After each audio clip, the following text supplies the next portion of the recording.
नमस्कार, डिकोडर में आपका स्वागत है। आज हम चर्चा करेंगे बंगाल के चुनाव की और चर्चा करेंगे कि बीजेपी किस तरह से इस बार हो सकता है कि अपना सपना पूरा करे। और मेरे हिसाब से तो पूर्ण बहुमत बीजेपी को मिल रही है, परंतु आखिरी फैसला तो हमारे जनता जनार्दन का है। सभी से निवेदन है, पूरे पश्चिम बंगाल के मतदाता से, कि आप घर से निकलें, बूथ जाएं और अपना सुझाव ज़रूर दें। अपना जो सुझाव है, सुझाव का मतलब है बूथ तक जाएं और वोट करें, क्योंकि आपका वोट आपकी सुरक्षा, देश की सुरक्षा को एक अलग आयाम देने वाला है। सभी को पता है बंगाल की स्थिति क्या है, और जिस तरह से हमारे चुनाव आयोग ने जितना कदम उठाया है और उस कदम को रोकने के लिए राज्य सरकार और विपक्ष की पार्टियों ने बहुत कोशिश की, लेकिन ऐसा चुनाव आयोग मैंने तो अपने जीवन में पहली बार देखा।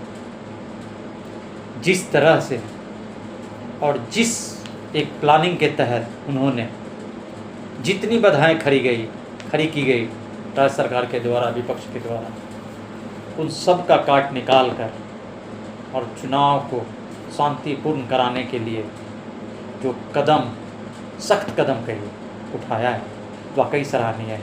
मैं उनको सैल्यूट करता हूँ। Thank you sir. और सबसे बड़ी बात है, कल जो फर्स्ट फेज का चुनाव है, सभी मतदाताओं से अनुरोध है कि आप जाएं और अपना मतदान करें, क्योंकि ये गणतंत्र का सबसे बड़ा पर्व है। जलपान बाद में करें, पहले मतदान करें। जय हिंद, जय भारत। आइए आगे बढ़ते हैं। सबसे पहले 294 सीटों के लिए जो ये बंगाल में मतदान हो रहा है, इस 294 सीटों के लिए जो जद्दोजहद चल रही है विपक्ष और सत्ता पक्ष, खासकर टीएमसी और भाजपा के बीच ही मुकाबला है। हालांकि इसमें कांग्रेस, वामपंथी दल, एमआईएम और भी कुछ छिटपुट छोटी मोटी पार्टियां भी भाग ले रही हैं, परंतु मुख्य रूप से भारतीय जनता पार्टी, टीएमसी, कांग्रेस के बीच ही मुकाबला है। मेन मुकाबला कांग्रेस तो इस मुकाबले में मुझे कहीं नहीं दिखाई दे रहा है, 5 सीट 7 सीट मिल जाए। मेन मुकाबला बीजेपी और टीएमसी में है।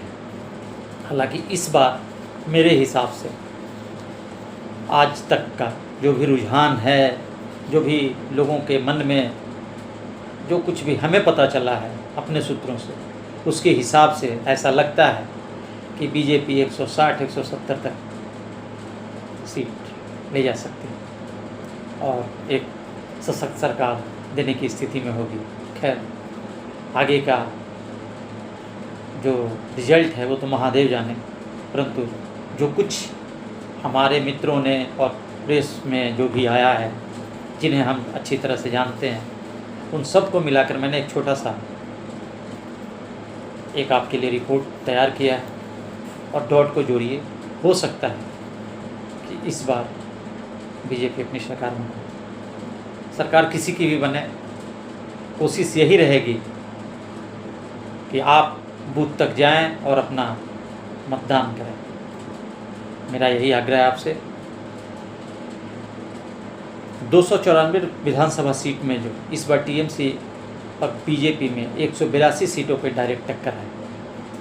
7 सीटों पे कांग्रेस से है, 1 सीट पे लेफ्ट और 8 सीट पर एमआईएम और उसके जो चुनावी सहयोगी हैं वो कुछ टक्कर दे रहे हैं। खैर, इस तिगड़ी चुनौती को आप इस तरह से समझ सकते हैं कि पिछले चुनाव और इस चुनाव में क्या अंतर है और कितनी संभावना बन रही है कि सीट कहाँ बीजेपी को कुछ बढ़त मिल रही है तो कुछ जगह टीएमसी को बढ़त है।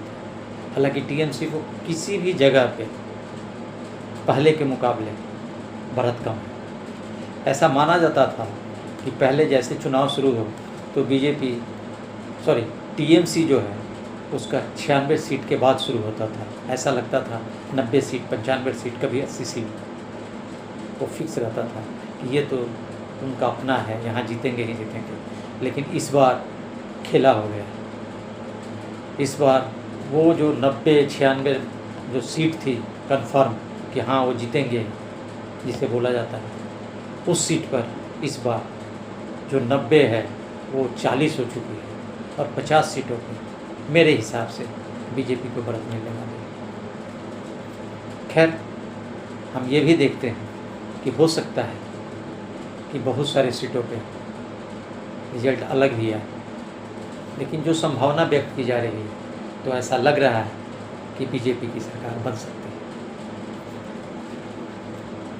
ऐसा है कि हम 294 सीट, जिन सीटों पे कुछ बढ़त मिली है उसको क्षेत्र के हिसाब से समझते हैं।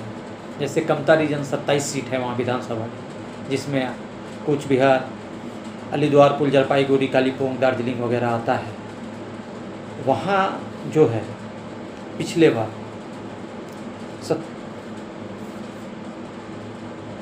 टीएमसी और बीजेपी में बीजेपी को 21 सीट मिली थी और टीएमसी को 5 सीट मिला था। एक सीट अन्य के खाते में गई थी 27 सीटों में से।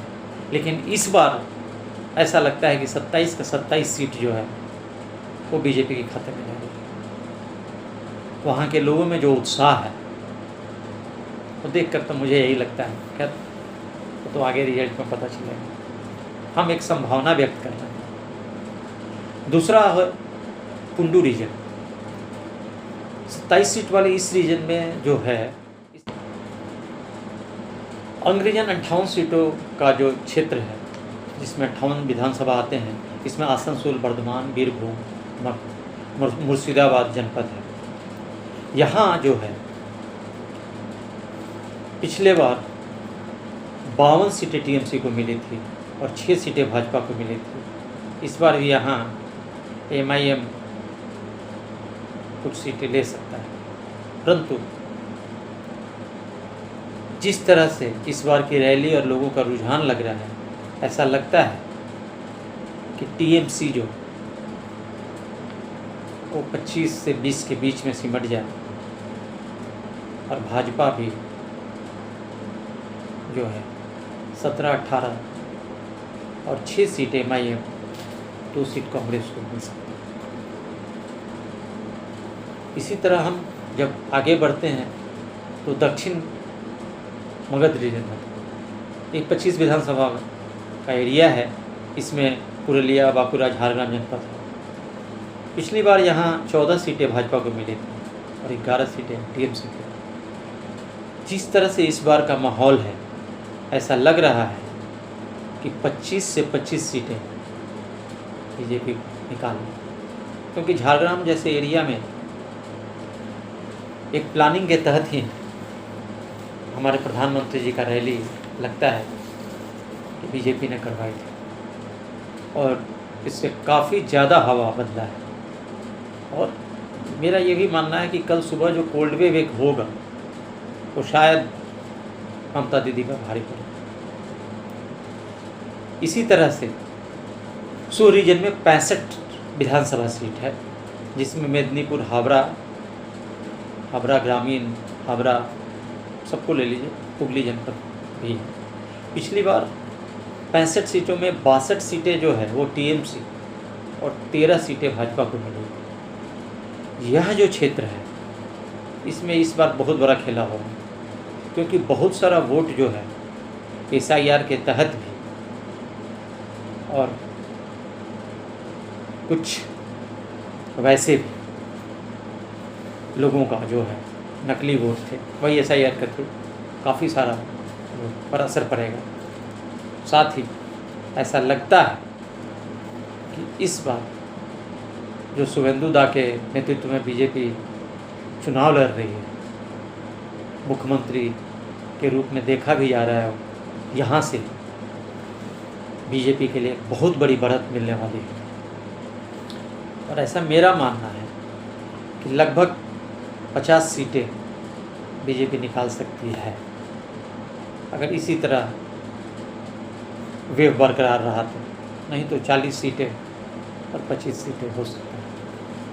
25 सीटें टीएमसी को, 40 सीटें बीजेपी। अब आगे देखें क्या होता है। हमें तो एक छोटा सा कोशिश किया है। इसी तरह वंग रीजन में है 92 सीट। इसमें इस रीजन में जो है, इस क्षेत्र में कलकत्ता, 24 परगना और नादिया प्रांत, नादिया जनपद आता है, सॉरी प्रांत नहीं, स्टेबली सॉरी। और यहाँ पिछली बार जो है 77 सीटें टीएमसी को मिला था और मात्र 14 सीट बीजेपी को, 1 सीट आईएसएफ, एक मुस्लिम पार्टी उनको मिली। आईएसएफ याद होगा, वही फुलवाड़ी शरीफ दरगाह वाली मौलाना जी की पार्टी। और प्रत्यक्ष रूप से इस बार भी वहाँ लेफ्ट और एमआईएम के साथ समझौता है। देखिए क्या होता है। लेकिन ये एरिया जो है वो मातुआ वोट बैंक इसी रीजन में है, जो भाजपा का बहुत बड़ा वोट बैंक है, जो कि नादिया जनपद में अच्छी खासी संख्या में है। और यहाँ एसआईआर का बहुत बड़ा प्रभाव देखने को मिलेगा। और देखते हैं क्या होता है। मेरा यहाँ मानना है कि बीजेपी 55 सीटें और टीएमसी 35 सीटें और एमआईएम को शायद 2 सीटें मिल सकती। और इस बार इसी क्षेत्र में भवानीपुर से भाजपा के शुभेंदु अधिकारी और ममता दीदी के बीच मुकाबला है। देखते हैं क्या होता है। बाकी यहाँ और भी एक मेरी समझ से जो खेला होगा या हो रहा है, इस बार सबसे बड़ा जो अपने आप को खिलाड़ी समझने वाले जो थे प्रशांत किशोर, जिनका बिहार में और बिहार के चुनाव में जो हालत हुआ था, ये पिछले विधानसभा में बीजेपी को 100 से कम सीटें दे रहे थे। वो शायद इस बार कहीं उल्टा ना हो जाए, आगे फिर से एक बार महादेव जाने। परंतु यहाँ एक और बात देखने वाली है कि यहाँ जो है पूर्विया यानी कि हिंदी भाषी लोगों को बहुत बड़ा बेल्ट है और कुछ एरिया में इनका बहुत प्रभाव है, जैसे कोलकाता, बड़ा बाजार, बेहाला, दमदम, हावड़ा और इंडस्ट्रियल एरिया जो है दुर्गापुर, खड़गपुर, सिलीगुड़ी, मालदा, हुगली, आसनसोल, 24 परगना, उत्तर 24 परगना, दक्षिण 24 परगना में भी अच्छा खासा हिंदी भाषियों का वोट है, जो इस बार राम के नाम पर पिछले बार की तरह कहें, लेकिन इस बार ज़्यादा सशक्त से हर एक भारतीय, हर एक बंगाली भाई, हर एक हिंदू भाई, हर एक भारतीय मुस्लिम भाई सभी वोट करें,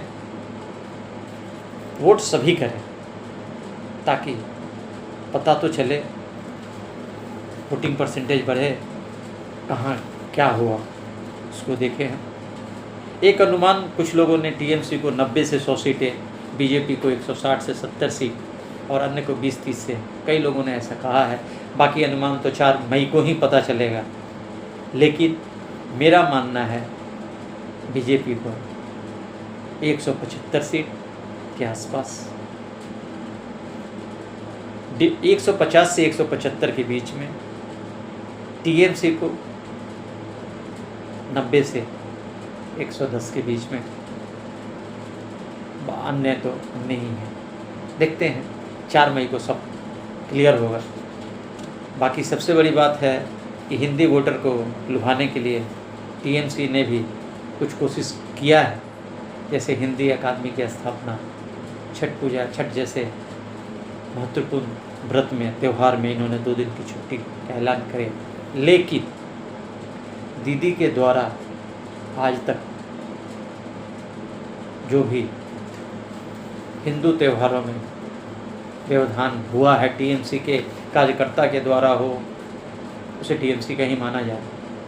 वो बात करने पे वहाँ पता चला वोटर नहीं भूलेंगे। एक नई उमंग, एक नई तरंग के साथ 152 विधानसभा में कल जो वोटिंग होने वाली है पहले चरण, उसमें सारे भाई बढ़ चढ़ कर बहनों भाग लें। इसी के साथ जय हिंद, जय भारत, जय बंगाल। बाकी एक बार फिर से पहले मतदान फिर जलपान। भाइयों, एक कोशिश तो करो, ये बंगाल का मतदान नहीं है, ये पश्चिम बंगाल नहीं, यह एक भारत का मतदान है। समझदार को इशारा काफ़ी है। और जहाँ तक लग रहा है, क्योंकि काफ़ी सारे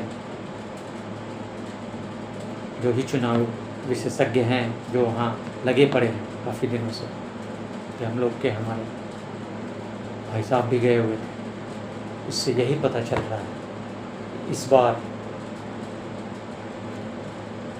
जय श्री राम, जय हिंद।